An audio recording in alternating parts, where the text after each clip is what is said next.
violas. This video is going to show you how to play a 2-octave G major scale. So there are a few words to decipher here. First, we already know G major means we have one sharp, and we're going to go from the notes G to G. Easy enough. Normally we play a 1-octave G major scale, which means one set of 8. So octave is 8 notes.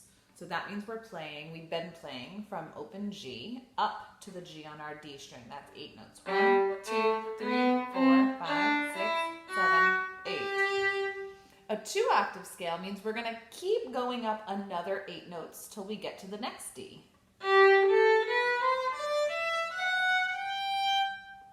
So today I'm going to show you how to play that 2nd octave, the upper octave of our G major scale. Now, if you were watching while I did that just now, you'll notice that I moved my hand from our normal position, which is called first position, up the fingerboard towards the bridge. And when I do that, the notes get higher. So one thing I want to mention before I go any further, I'm playing a violin, so don't let that throw you off that all of my strings are over 1. So what we're going to do first, let's play the lower octave, the one we already know, up to the note G on our D string. Okay, so starting with open G, ready, play.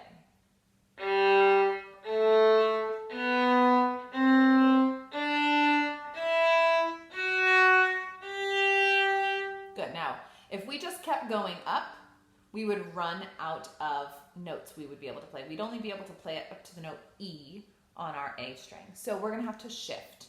So what you're going to do, we're on our D string, we're going to slide our hand up until the side of our hand, as long as your wrist is straight, until the side of your hand touches the side or the shoulder of your viola. Now, when you slide up, that's about 3rd position. So what you're going to be doing is actually putting your first finger on your 3rd finger tape. Now, I don't have silver tapes on my instrument, but you all do. So you're going to be replacing your your 3rd finger with your first finger by sliding up and placing your first finger where your 3rd finger normally goes. Notice my thumb went with the rest of my hand. So try that motion again. Slide from first position up until your first finger gets to your 3rd finger tape, and this is called 3rd position, which makes sense, right? Because you're putting your first finger where your 3rd finger usually goes. So let's try playing that note now we've found with our first finger. It should sound like this. So I have my first finger on my 3rd finger tape. On my D string, it's going to be the note G still.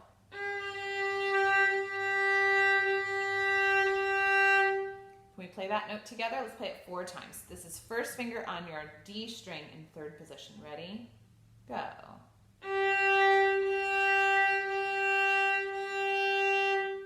Good. Now we just have to figure out where half steps and whole steps are. So the only kind of funky thing about this is we're going to have this finger pattern, which we have not done before. So you're going to have a whole step between your 1st and 2nd fingers, and a whole step between your 2nd and 3rd fingers. 3 and 4 touch. So again, my first finger's on that 3rd finger tape, and I'm going to play the notes G, A, B, then C natural is a half step. If you could see this from the back, that's what it looks like. So notice there's a space between 1 and 2, a space between 2 and 3, and then 3 and 4 are touching. So let's try just those 4 notes together. G, A, B, C natural, starting with first finger in 3rd position on your D string. Ready? Go.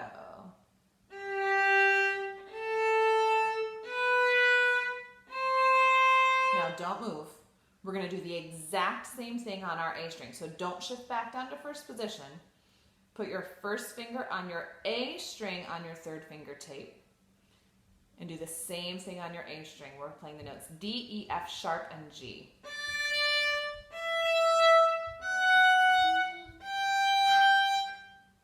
Let's try that again. Same thing, starting with first finger on your D string.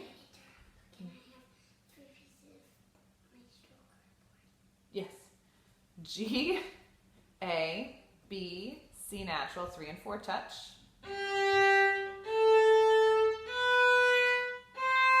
Move to your A string.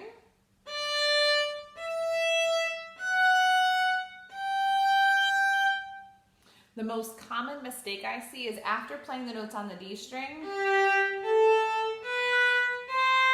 shifting your hand back down to first position. So you stay in third position for that entire octave. So we can play that whole G major scale, the upper octave of the G major scale, all without moving our hand. So it looks like if I'm playing a viola, it would look like this. 1, 2, 3, 4, 1, 2, 3, 4. And then we do it backwards. So let's try it up. Starting with first finger on our D string again. In third position, this is the note G. Ready? Go.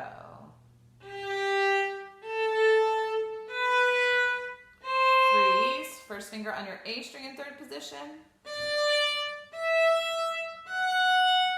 Now we're going to go back down. Ready? Fourth finger.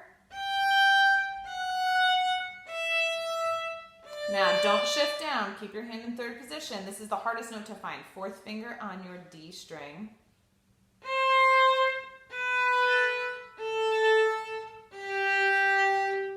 And then we shift down to first position and keep going down our scale.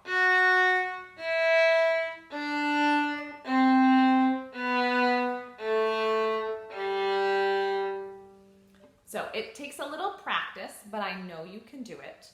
We're going to try the whole thing one more time, and I will talk you through it nice and slow. So we're going to start with the lower octave. We're going to start with our open G. We're going to go all the way up 2 octaves to the G in third position on our A string, and then all the way back down. Again, I'll talk you through it. So instruments up. Make sure you have a nice straight EWP line, because if your wrist is bent, when you go to shift, you'll have nowhere to go. So that's another huge reason, important reason to make sure that your wrist is nice and straight. So bow is on your G string. Check your bow hold. Ready? Go. G, A, B, C, D, E, F sharp. Now, don't play the G yet. Let's shift our hand up and put our first finger on our third finger tape. Now, this is the note G with your first finger. Ready?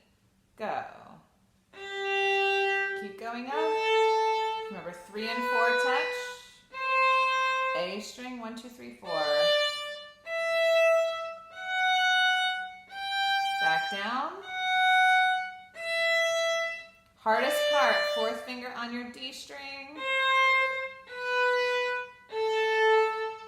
Now slide the whole hand back F sharp.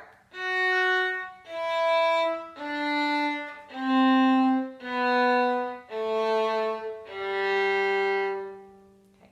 So one other super important rule, and I know I mentioned this. Anytime you shift, shifting is when you move your hand from one spot on the fingerboard to another. Your thumb has to slide with your hand. So please don't do what I call the inchworm. And as tempting as it is, so we don't want to do this and then move the thumb. Or worse, leave your thumb all the way back here and just move your fingers. All right, I know it's really tempting. We always want to have an anchor, and I totally understand that. But you can do it. You're going to just hold and support your instrument with your shoulder here. Your hand can slide up nice and free, okay? So practice that. It's going to take, honestly, it takes a couple of months to feel confident with it, but make sure you're practicing it regularly, break it down, and we'll go over it in class as well. Bye, guys.